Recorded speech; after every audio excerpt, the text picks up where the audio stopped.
పుష్ప 2తో అల్లు అర్జున్ జవాన్తో దర్శకుడు Atlee pan India రేంజ్లో అద్దరగొట్టేశారు. ఇప్పుడు వీరిద్దరూ కలిసి ఓ భారీ ప్రాజెక్ట్కు శ్రీకారం చుట్టారు. ఇప్పటికే ప్రొడక్షన్ పనులు స్టార్ట్ అయిపోయాయి. త్వరలో షూటింగ్కు సిద్ధమవుతున్నారు. ఈ మేరకు తాజాగా దర్శకుడు అట్లీ హైదరాబాద్ చేరుకుని అల్లు అర్జున్తో సినిమా నిర్మాణ పనులకు సంబంధించిన చర్చలు కొనసాగిస్తున్నారు. సన్ పిక్చర్స్ ఈ మూవీని భారీ బడ్జెట్తో నిర్మిస్తోంది. త్వరలోనే ఈ సినిమాలోని ఇతర నటీనటులు అలాగే సాంకేతిక బృందం వివరాలను వెల్లడించనున్నారు. అయితే ఈ సినిమా టైటిల్ గురించి ఓ వార్త నెట్టింట వైరల్ అవుతోంది. అల్లు అర్జున్ అట్లీ సినిమాకు 2 టైటిల్స్ పరిశీలనలో ఉన్నాయట.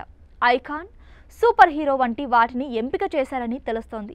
గతంలో దర్శకుడు వేణు శ్రీరామ్ అల్లు అర్జున్తో ఓ సినిమా తెరకెక్కించాలని అనుకున్నారు. దానికి ఐకాన్ టైటిల్ను ఆయన అనుకున్నారు. అయితే ఆ ప్రాజెక్ట్ పట్టాలెక్కలేదు. ఇప్పుడు అట్లీ సినిమాకు ఐకాన్ టైటిల్ అయితే ఎలా ఉంటుందని బన్నీ ఆలోచిస్తున్నారట. అట్లీ కూడా బాగానే ఉందని చెప్పారట. దాదాపు ఇదే టైటిల్ను ఫిక్స్ చేస్తారని సమాచారం. ప్రతి సినిమాకి ఓ కొత్త లుక్తో అభిమానులను అలరిస్తారు అల్లు అర్జున్. పుష్ప సినిమాతో గుబురు గడ్డం, పొడవాటి జుట్టుతో మాస్ లుక్లో కనిపించిన బన్నీ ఇప్పుడు అట్లీ సినిమా కోసం సరికొత్తగా తన లుక్ను మార్చుకోనున్నారు. ఈ సినిమాలో అల్లు అర్జున్ భిన్న గెటప్పుల్లో కనువిందు చేయనున్నట్లు సమాచారం. కథకు తగ్గట్లుగానే అల్లు అర్జున్ పలు లుక్స్ను ప్రయత్నించినట్లు సమాచారం.